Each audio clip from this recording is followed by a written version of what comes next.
DeFi that I think could unlock a lot of value over time, because I believe there as well, when you look at the volatility in the market, there is a disconnect between real value, the growth that exists here, right? You've seen this just ongoing adoption, and these protocols continue to generate more revenue as the tokens continue to decline 70%. So maybe they were very overvalued to start with.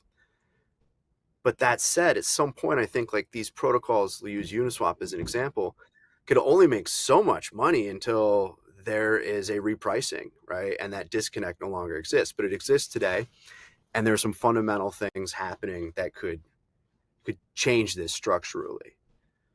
So big kind of long-winded intro there, but let's talk about this fee switch. So if people aren't familiar with what's going on, I believe a couple of weeks ago, there was a formal proposal made from, I think, the co-founders, and correct me if I'm wrong here, Dan, but I believe the co-founders of Uniswap put forth a proposal.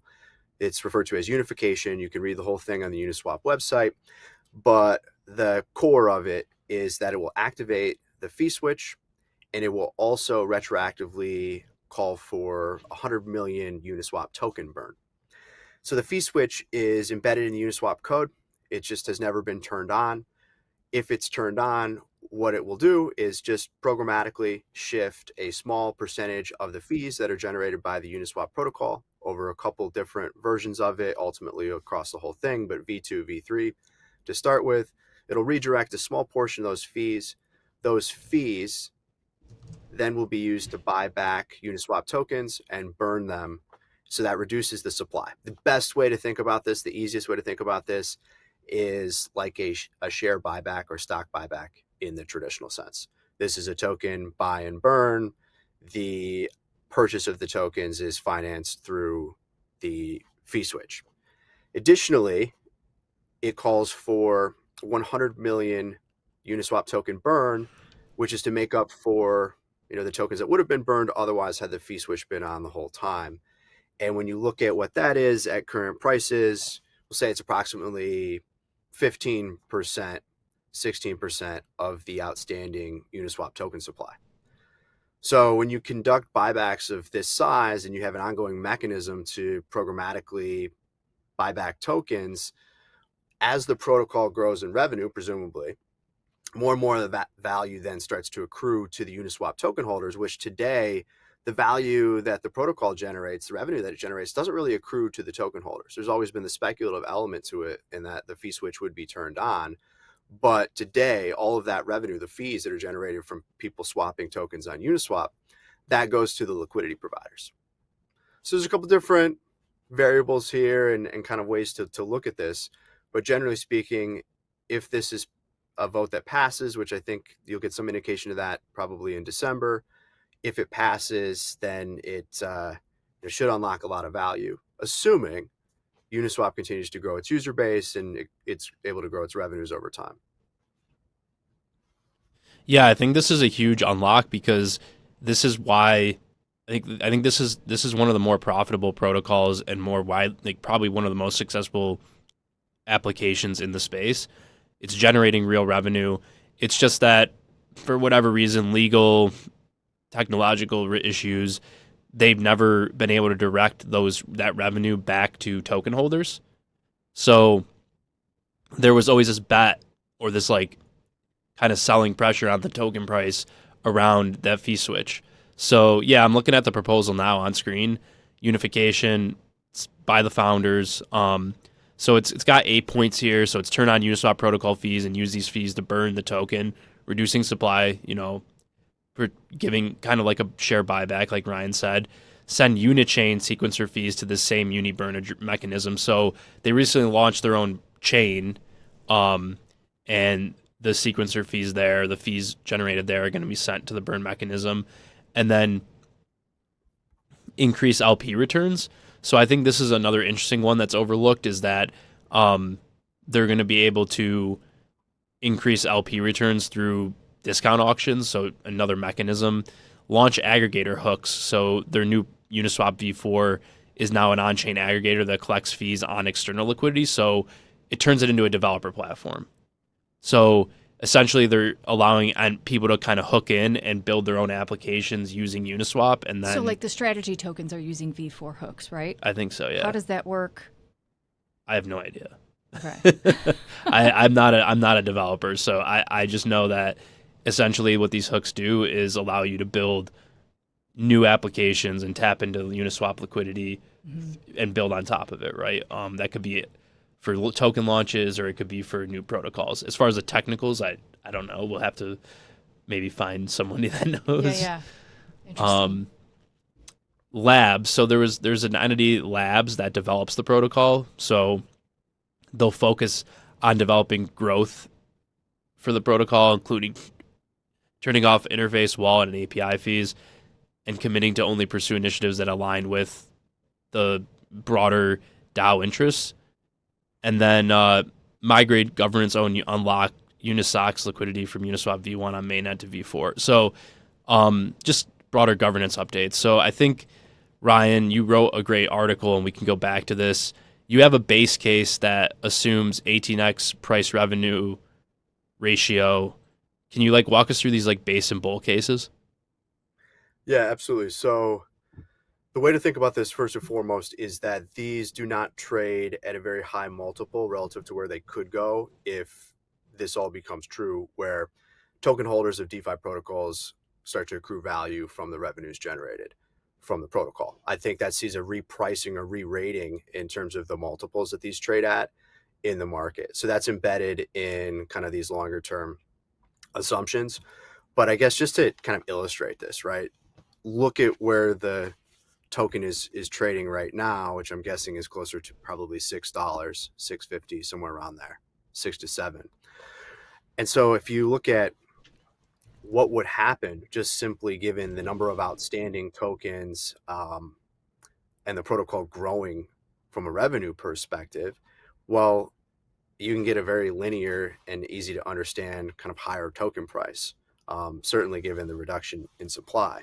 And so what we're looking at here is using these multiples, and you can adjust these however, but we'll just say 18 times and 25 times in terms of how the growth in the market is priced for our bull case.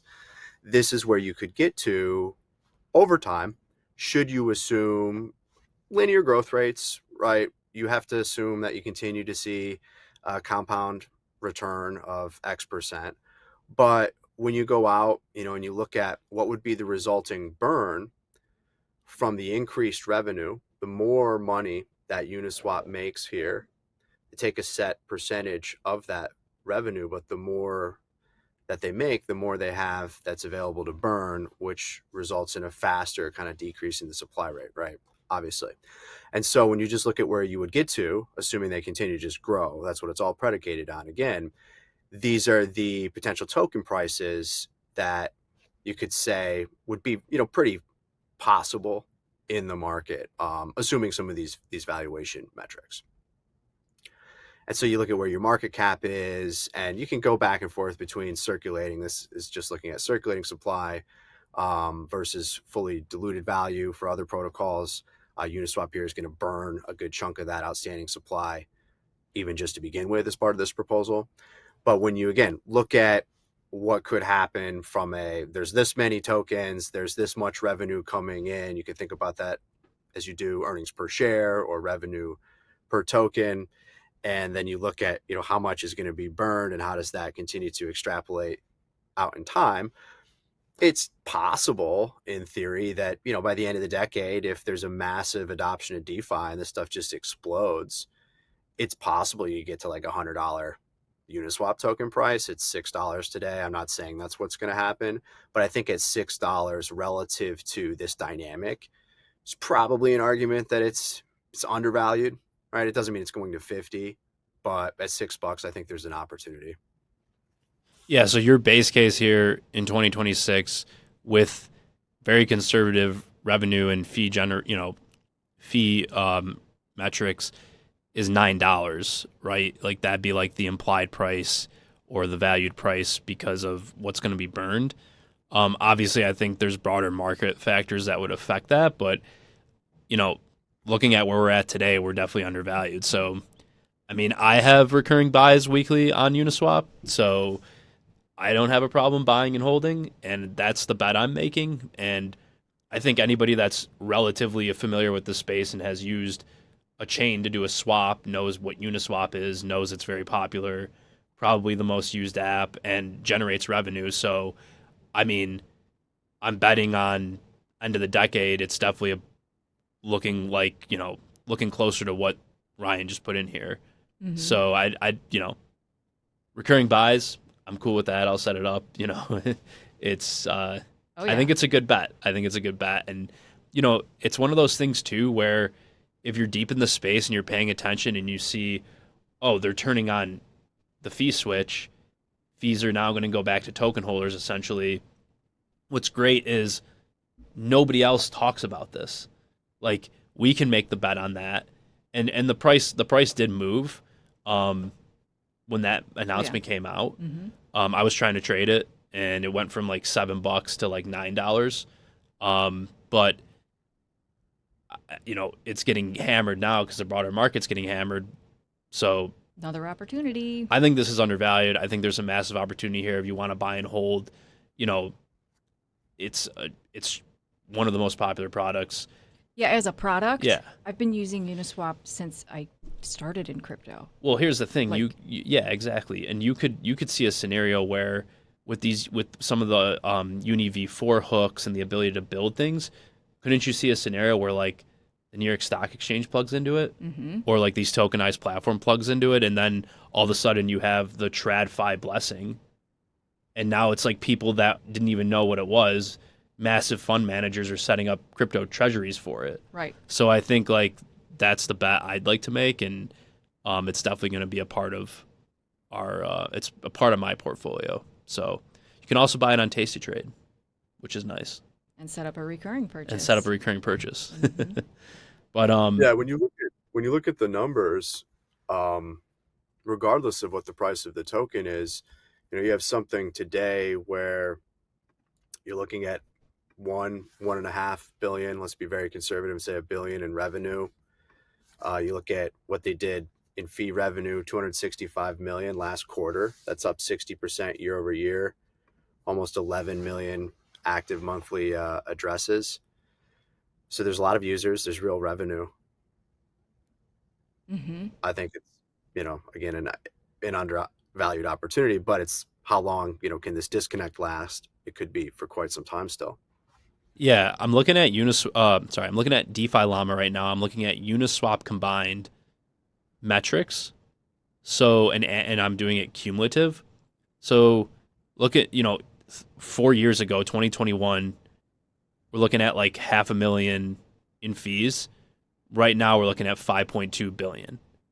So, I mean, I don't know what the math is on that, but it's a massive explosion in growth. It's up and to the right. It looks like this trend will continue. More people are going to flow into DeFi. It's going to get easier, with some of these mobile apps coming out. So, I don't see this slowing down.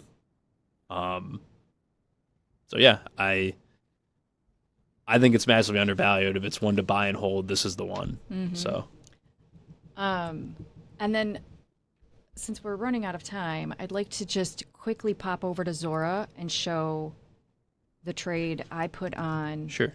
when this Uniswap fee switch was announced. I was like, what else can you invest in Uniswap? And I came over here. Uniswap Foundation has an account, and I bought the Dooney, this one.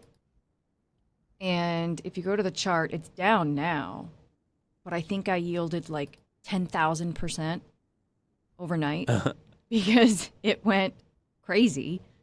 And so it was like, again, the narrative, like I'm a narrative chaser. It was like, ooh, Uniswap's doing cool things. Where else besides just the Uni token can you participate? And so this token and then that account token as well, like Uniswap Foundation, I had a good trade on that. So I challenge everyone to think outside the box a little bit when things like this happen. Like, don't sleep on the creator tokens. Right.